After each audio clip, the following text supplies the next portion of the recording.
एक बात अभिमत दिया कि जहां पर भगवान राम की मूर्ति विराजमान है उसी को हिंदू समाज राम जन्म स्थान मानता है। तो उम्मीद है कि सुप्रीम कोर्ट में भी इसकी पुष्टि होगी।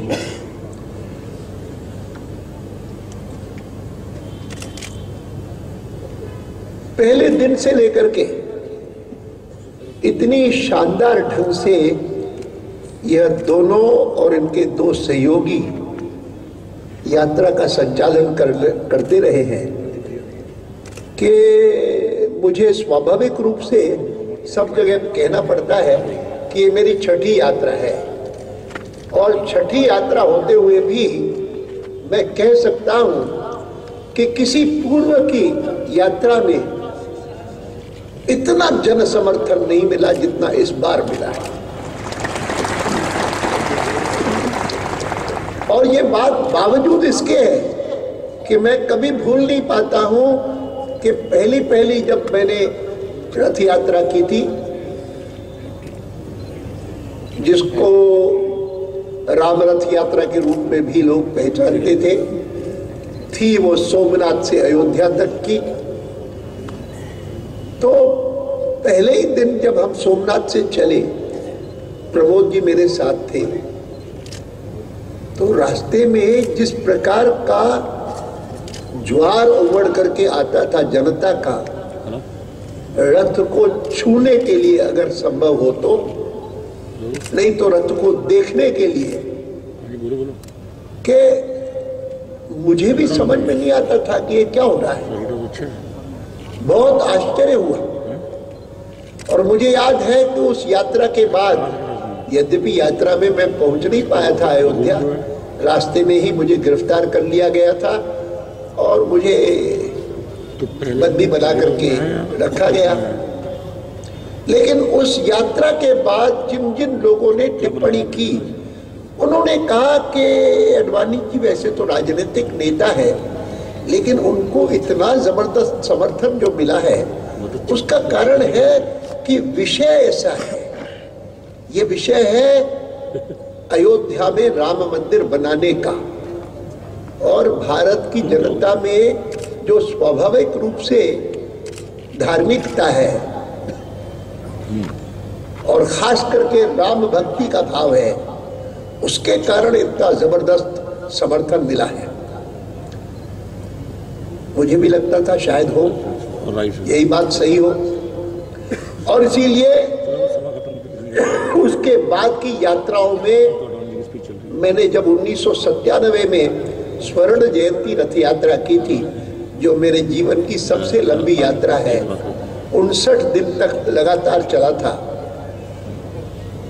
उसको और इसको, अभी की जनचेतना यात्रा को, इन दो को देख करके मैं बहुत बार पत्रकार मित्रों को कहता हूँ, राजनीतिक विश्लेषणों को कहता हूँ, सार्वजनिक रूप से भी कहता रहता हूँ कि कोई एनालाइज करे कि क्यों इतना समर्थन है। अब तो कोई रिलीजियोसिटी नहीं है, अब तो कोई राम हिंदू धर्म की जाकर के व्याख्या की शिकागो में, पार्लियामेंट ऑफ रिलीजन्स में, सारी दुनिया में उनकी धाक हो गई। भारत में तो धाक थी ही। और मुझे हमेशा उनका एक भाषण याद आता है, 1897 में जो उन्होंने दिया। यूरोप की यात्रा से लौटे थे, मद्रास पहुंचे, स्टीमर से उतरे, और वहाँ के लोगों को पता था कि वो आने वाले हैं, तो उन्होंने एक उनका लेक्चर आयोजित किया था किसी बड़े हॉल में। और उस भाषण में, वो भाषण आज भी उपलब्ध है, कोई उसको पढ़ना चाहे पढ़ सकता है। उस भाषण का जो थ्रस्ट था, प्रमुख बात थी, वो ये थी कि आप लोग जितने लोग यहाँ आए हैं, मद्रास के निवासी, उस समय चेन्नई नहीं बना था, वो किसी न किसी देवी देवता की पूजा करते हैं। मेरा आपसे अनुरोध है, आने वाले 50 साल के लिए जिस देवी की भी आप पूजा करते हैं, जिस देवता की पूजा करते हैं, उसको जरा सोने दीजिए, और 50 साल के लिए एक ही देवी को याद रखिए, और वो है भारत माता।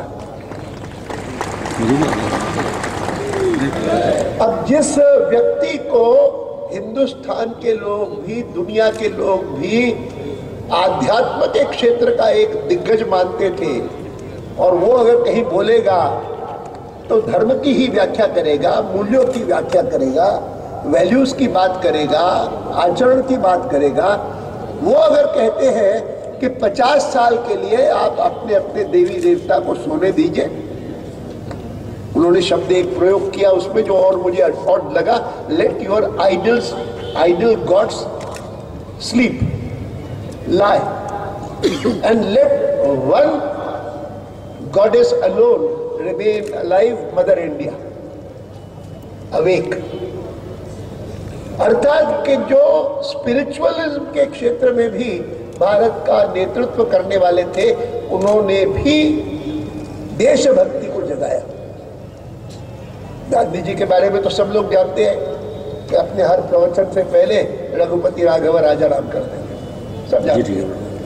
मैं इस बात का उल्लेख इसलिए कर रहा हूं कि मैं मानता हूं कि जो भी व्यक्ति देशभक्ति की बात करेगा, राष्ट्रभक्ति की बात करेगा और राष्ट्र के लिए लोगों को जगाएगा, तो उसकी अपील है और वो अपील ये रिस्पॉन्स कर रही है। ये बात अलग है कि इसमें काफी योगदान हमारी सरकार ने भी किया है, मैं इनकार नहीं करूंगा। क्या हो रहा है पिछले 2 साल में? आज से 25 साल पहले, 20-25 साल पहले, मैं तो 1952 से लेकर के सब चुनावों को देखता आया, सब चुनाव में भाग लिया है। 15 के 15 जो लोकसभा के चुनाव हुए हैं उन सब में सक्रिय रहा हूं। विदेश जाने का भी मौका मिलता है जब भी कभी सांसद के नाते, और मैं कई सालों तक तो देखता था कि भारत की कोई इज्जत नहीं होती थी। दुनिया के लोग समझते थे कि ऐसा ही देश है, कोई उसमें ताकत नहीं, दम नहीं, पोटेंशियल नहीं, जबकि हम लोग, मैं 14 वर्ष की आयु में राष्ट्रीय स्वयंसेवक संघ का स्वयंसेवक बना, तब से लेकर के मन की एक इच्छा होती थी कि जल्दी से जल्दी अंग्रेज यहाँ से चला जाए, भारत आज़ाद हो जाए। और भारत की स्वतंत्रता के लिए हमको लगता था कि संघ की जो कल्पना है कि एक ऐसा युवकों का संगठन होना चाहिए कि जो चरित्रवान हो, अनुशासित हो और जो राष्ट्र के लिए कुछ भी समर्पित करने के लिए तैयार हो, इस प्रकार का संगठन होगा तो उसी के माध्यम से स्वतंत्रता प्राप्त हो सकती है। ये जो कल्पना थी वो हमको अपील करती थी। अंग्रेज गया, कई कारणों से गया, 1947 में गया, लेकिन दुर्भाग्य की बात यह है कि उसने चतुराई से न केवल देश का विभाजन किया, लेकिन देश के विघटन के बीज बोए। जब उन्होंने 550 रजवाड़ों को अनुमति दे दी कि तुम चाहो तो भारत में विलीन कर लो अपने को, तुम चाहो तो पाकिस्तान में अपने को विलीन कर लो, और तुम चाहो तो स्वतंत्र रहो। मैं इस बात का उल्लेख इसलिए कर रहा हूं कि अगर सरदार वल्लभ भाई पटेल उस समय न होते तो क्या होता, मैं कल्पना नहीं कर सकता। सरदार वल्लभ भाई पटेल को केवल मात्र 3 साल मिले।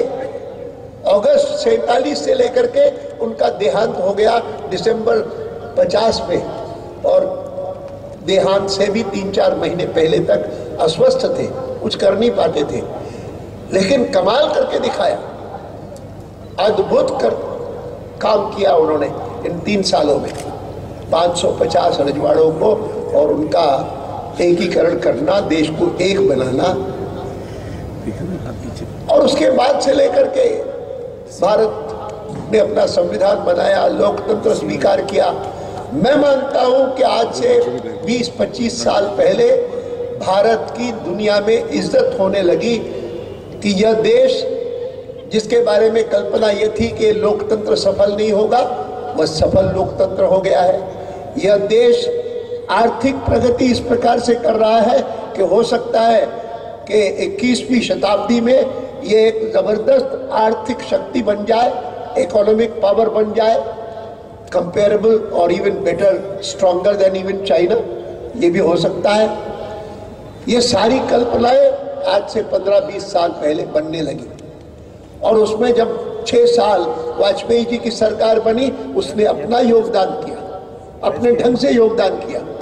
बनते ही 2 महीने के अंदर अंदर भारत को एक आणविक शक्ति बना दिया, जानते हुए भी कि अमेरिका नाराज होगा। चिंता नहीं की, करके दिखाया। विदेशों से लोग आते थे, कहते थे कि कितनी सड़कें वहां बनती है, कितने हाईवेज है, हिंदुस्तान में कुछ नहीं है। और वाजपेयी जी का कैसे नहीं होंगी, हो जाएंगे। और हुआ, गोल्डन क्वाड्रिलैटरल बना, उत्तर से दक्षिण तक, पूरब से पश्चिम तक। प्रधानमंत्री ग्रामीण सड़क योजना बनी। अनेक इस प्रकार की कनेक्टिविटी के काम बने कि जिसके कारण आत्मविश्वास बढ़ा, देश में ऑप्टिमिज्म बढ़ा, कॉन्फिडेंस बढ़ा कि नहीं, 20वीं शताब्दी रही होगी पश्चिम की, 21वीं शताब्दी हम अपनी बनाएंगे। मुझे दुख इस बात का है कि अचानक इन पिछले 2 सालों में ये आत्मविश्वास आम जनता का हिल गया है। दुनिया भर में भी लोग कहते हैं अरे क्या भ्रष्ट देश है।